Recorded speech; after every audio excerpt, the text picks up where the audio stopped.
Episode की शुरुआत वहीं से होती है जहाँ पे फिलो उस फोक्स लड़की से लड़ रहा होता है। फिलो बोलता है कि मैं आज तो मरने नहीं वाला हूँ, मैं अपने सारे मैजिक का इस्तेमाल कर देता हूँ। और वो फोक्स पे अपने सारे मैजिक का इस्तेमाल कर देता है जिससे फोक्स हिल नहीं पा रही होती। फोक्स बहुत हैरान हो जाती है। फिलो बोलता है कि मुझे उसको कैसे न कैसे करके रोकना होगा, क्या तुम्हारे पास कोई मैजिक है? उसका वॉइस कमांड बोलता है कि हाँ, मेरे पास एक मैजिक है, सब्जुएशन मैजिक तुम इस्तेमाल कर सकते हो। फिलो बोलता है सब्जुएशन मैजिक क्या है? उसका वॉइस कमांड बोलता है कि ये आपके टारगेट को बंदी बना देगा, फिर आप इसको कैसे भी कंट्रोल कर सकते हो। फिलो बोलता है कि नहीं, मैं इस मैजिक का इस्तेमाल नहीं करूँगा, उस दुनिया की गंदगी मैं इस दुनिया में नहीं लेकर आऊँगा। वो फोक्स अपने मैजिक का इस्तेमाल करके बाहर निकलने की कोशिश कर रही होती है फिलो के डिफेंस से, लेकिन वो निकल ही नहीं पा रही होती और अंत में वो अपनी सारी ताकत का इस्तेमाल कर देती है और बोलती है कि बस अब मैं हार मानती हूँ और मेरे अंदर लड़ने की हिम्मत नहीं बची, अब मुझे मार दो।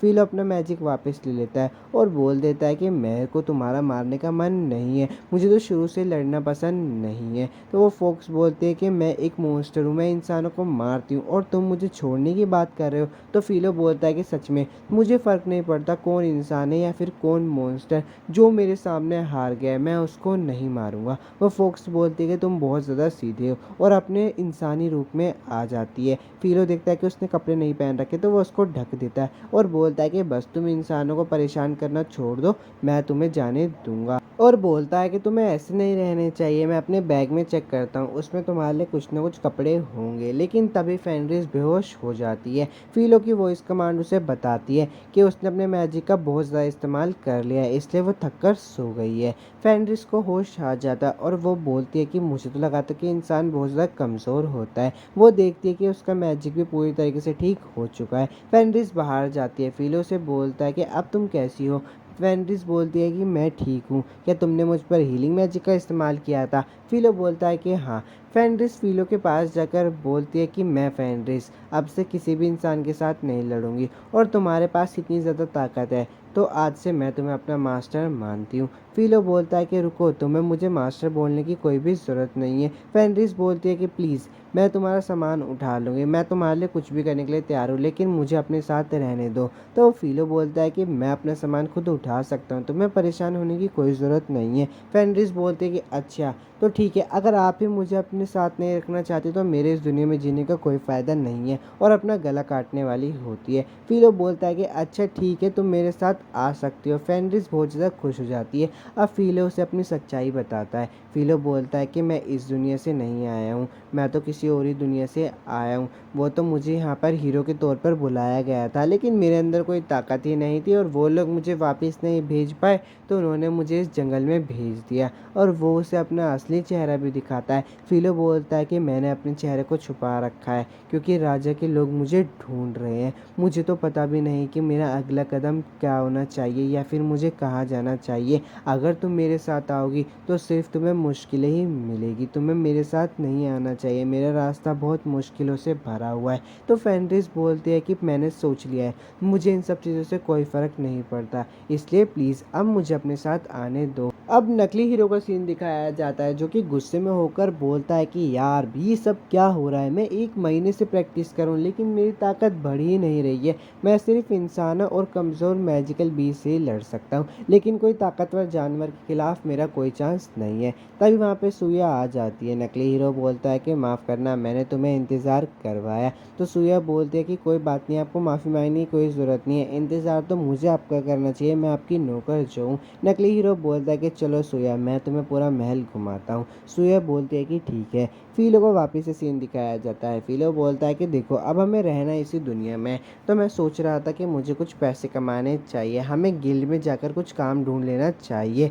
फेनरिस बोलती है कि ठीक है, मैं आपके साथ चलूँगी मास्टर। फिलो बोलता है कि तुम मुझे मास्टर मत कहो, मास्टर को सुनने में थोड़ा अजीब लगता है, तुम मुझे मेरे नाम से बुलाओ। तभी फेनरिस उसका नाम लेने वाली होती है, उसे एक दुकानदार बुला लेता है और बोलता है कि मिसिस, मेरे पास आपके लिए ताज़ी सब्जी है। फेनरिस बोलती है कि मिसिस इसका मतलब क्या होता है। फिलो बोलता है कि लगता है शायद उसने हमें शादीशुदा समझ लिया होगा, हमें ऐसे ही रहना चाहिए, इससे हमें कोई भी पहचान नहीं पाएगा। तो फेनरिस बोलती है कि ठीक है, मैं आपकी पत्नी बनने के लिए तैयार हूँ। मुझे तो विश्वास नहीं हो रहा कि मैं इतने ताकतवर पति की बीवी बनने वाली हूँ। तो फिलो बोलता है कि यार हम सिर्फ नाटक ही कर रहे हैं। फेनरिस बोलती है कि मुझे कोई फ़र्क नहीं पड़ता, अब चलो काम ढूंढने। वो दोनों गिल्ड में चले जाते हैं। गिल्ड में लड़की बोलती है कि बताओ मैं आपका किस नाम से रजिस्टर करूँ। फेनरिस बोलती है कि तो ध्यान से सुनो, मेरा नाम है फेनरी। तभी फिलो बोलता है कि इसका नाम है रीस। फेनरिस बोलती है कि माफ़ कर देना, अभी मैं भूल ही गई थी कि मुझे अपने असली नाम का इस्तेमाल नहीं करना है। तो फिलो बोलता है कि कोई बात नहीं, चिंता मत करो, तुम्हें कोई भी नहीं पहचानेगा, तुम अब से इंसानों की तरह रहोगी, तो धीरे धीरे इसमें आदत डालो।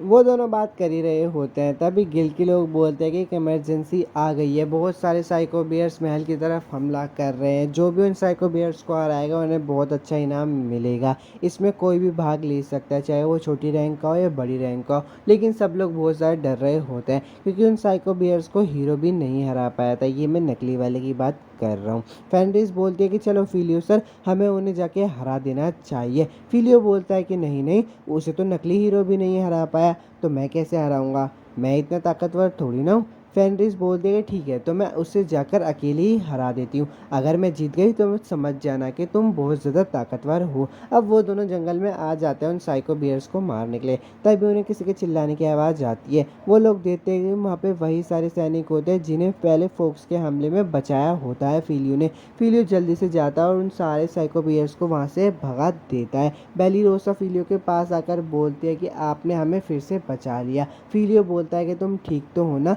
बेलिरोसा बोलती है कि हाँ मैं ठीक हूँ, हमें तो आपकी चिंता हो रही थी कि आप उस मॉन्स्टर से कैसे बचे होंगे। तभी बेलिरोसा देखती है कि वहाँ पे एक लड़की होती है। वो फिलियो से पूछती है कि ये लड़की कौन है। फिलियो बोलता है कि ये मेरे साथ सफ़र कर रही है, इसका नाम है रीस। ये सुन के फेनरिस का दिल टूट जाता है और वह बोलती है कि डार्लिंग तुम मुझे अपनी बीवी के रूप में इंट्रोड्यूस क्यों नहीं कर दे। और इसी से फेनरिस बहुत ज़्यादा परेशान हो जाती है। तभी उसको पीछे से एक साइको बेयर अटैक करने वाला होता है, लेकिन वो फेनरिस की नज़र से ही डर जाता है और बेहोश हो जाता है। फिलो बोलता है कि देख लो भाई, इसे पता चल गया कि ये तुमसे नहीं जीत सकता। फेनरिस बोलता है कि क्या इसने हार मान ली है। तो फिलो बोलता है कि हाँ, शायद ही तुम्हारे साथ रहना चाहता। फिलियो बोलता है कि फिर भी हम इसे ऐसे ही नहीं छोड़ सकते। फेनरिस बोलते हैं कि ठीक है, फिर हम इसे अपना पेट बना लेते हैं। फिलियो साइको बियर को एक फॉक्स में ट्रांसफॉर्म कर देता है। बेलिरोसा ये सब देख रही होती है और मन में बोलती है कि पहले तो इन्होंने साइको बियर्स के ग्रुप को हरा दिया और अब उन्हीं में से एक को टेम भी कर लिया, आखिरकार ये लोग है कौन।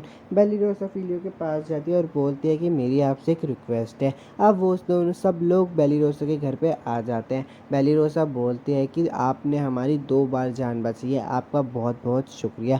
मैं चाहती हूँ कि आप हमें लड़ाई करना सिखाएं। ये बात सुन के फिलियो मन में बोलता है कि मुझे तो खुद ठीक से नहीं पता कि मैजिक कैसे काम करता है, मैं तुम्हें कैसे लड़ाई करना सिखाऊं। ये बात सुन के फेनरिस को बहुत ज़्यादा गुस्सा आ जाता है। फिलियो देखता है कि फेनरिस को गुस्सा आ रहा है, इसलिए वो बोलता है कि मैंने तुम्हें पहले बोला था कि ये मेरे साथ मेरे सफ़र में साथ दे रही है, लेकिन असली बात तो यह है कि ये मेरी बीवी है। बेलिरोसा बहुत ज़्यादा हैरान हो जाते हैं और बोलते हैं कि सर फिलियो क्या आप शादीशुदा है। तो फिलियो बोलता है कि हाँ। फेनरिस का गुस्सा शांत हो जाता है और वो बोलती है कि डार्लिंग क्यों ना तुम्हें लड़ाई करना सिखाना चाहिए, ये एक अच्छी बात है, तुम्हारी इससे प्रैक्टिस भी हो जाएगी। फिलियो बोलता है कि ठीक है, देखो मुझे पता नहीं है कि किसी को कैसे सिखाया जाता है, लेकिन मैं अपनी पूरी कोशिश करूँगा। बेलिरोसा और उसकी टीम फिलियो को थैंक यू बोलती है। अब डीमन लॉर्ड का सीन दिखाया जाता है। उसकी नौकर बोलती है कि हमें एक रिपोर्ट मिली है कि जो हमारा डीमन जंगल था उसमें प्योरीफिकेशन मैजिक का इस्तेमाल किया गया है। डीमन लॉर्ड बोलता है कि एक इंसान ऐसा कैसे कर सकता है,